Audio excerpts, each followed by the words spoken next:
우리가 해마다 이게 2번씩의 성례식을 갖습니다. 성례식이라 하면 성찬과 그리고 세례와 성찬 이 두 가지를 거룩한 예식이라 그렇게 합니다. 그런데 이 성찬 또는 성례에 가지고 있는 그 중심선이 뭐냐라고 물을 때 그 인간이 해결할 수 없는 문제가 있단 말이에요. 해결할 수 없는 문제. 그 해결할 수 없는 문제가 뭐냐면 여러분 그게 바로 죄 문제입니다. 죄 문제. 모든 종교가 장벽에 부딪히게 됩니다. 나름대로 선하게 살아라, 도덕적으로 살아라, 정의롭게 살아라, 도와주며 살아라, 사랑하며 살아라, 온갖 말들을 다 할 수 있어요. 미사 여구를 다 써서 세상에 있는 모든 좋은 것들을 다 들이대면서 자기 종교가 최고 종교라고 얘기하지만 궁극적으로 한 가지 해결 안 되는 게 있어요.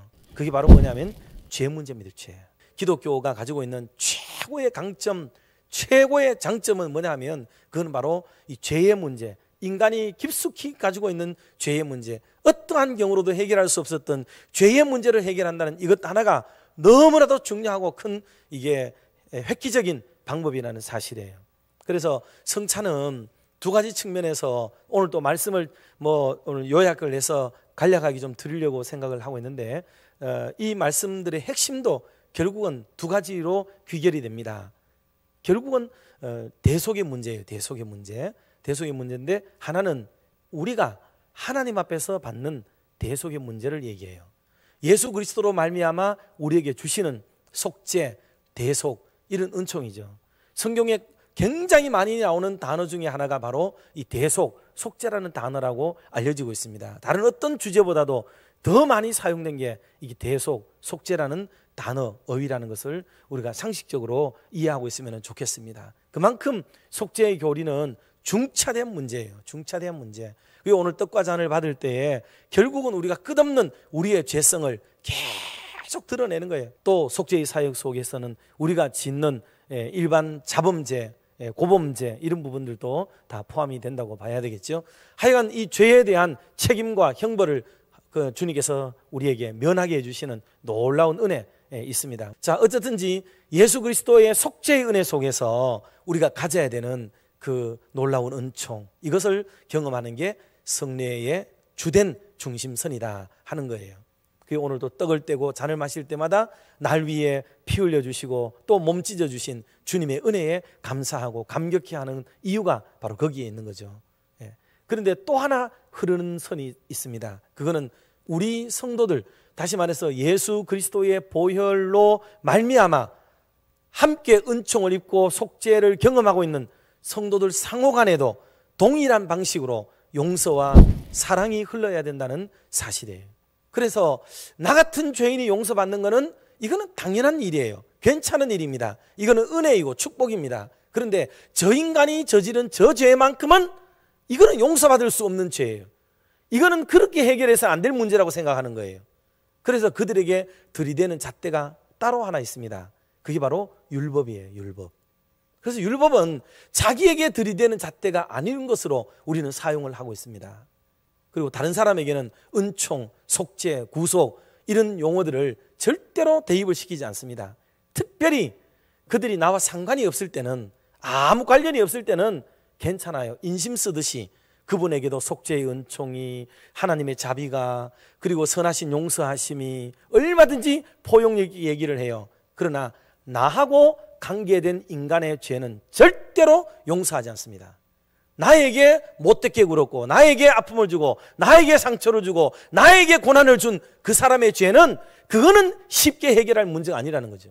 그러면 우리가 얼마나 말씀에서 떠나 있고, 교리는 교리, 말씀은 말씀이고, 실제로 생활에서는 말씀이 영향력을 미치지 못하고 행사가 되지 않는 거죠. 내가 너무 속상하니까 열받아가지고 하나님도 뒤에 좀 계시고, 율법도 뒤에 있고, 말씀도 좀 뒤에 있고, 사랑도 좀 저 뒷전에 좀 있고, 용서 따위 정도는 좀 이 상태에 얘기할 게 아니고, 그래서 오직 내가 원하는 방식대로 정죄하고 규명하고 판단하고 그에게 손가락질을 하고 심판을 해야만 속이 풀리고, 그게 하나님의 의가 이루어지고 정의가 이루어지고 그게 하나님의 공의가 이루어진다고 믿는 이런 이중잣대를 가지고 신앙생활을 하고 있다 이 말이에요.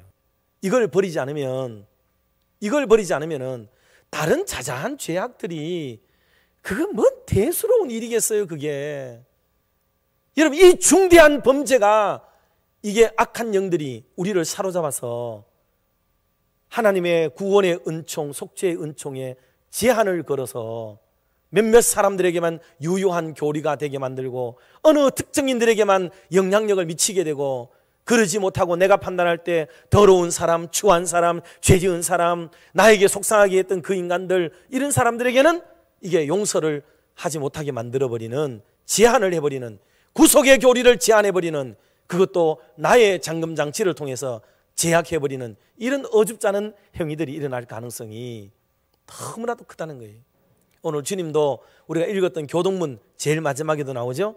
이 성찬을 통해 가지고 계속 떡과 잔을 받으면서 우리가 그걸 하는 거예요. 뭐를 하느냐? 주님이 나를 위해 죽어주신 것, 더불어서 이 잔을 함께 받고 있을 수많은 그리스도인들, 형제들, 그들이 나와 엮이고 관계 맺고 있는 사람들을 오늘도 주님이 나를 용서해 주신 것처럼 나도 이들과 더불어 가지고 있는 모든 것들을 다 내려놓고 용서받고 용서해주고, 그렇게 함으로써 우리가 이 속죄의 사역을 현장 속에 실행하는, 그게 바로 뭐냐면 이게 성례식이라 이 말입니다. 성례식.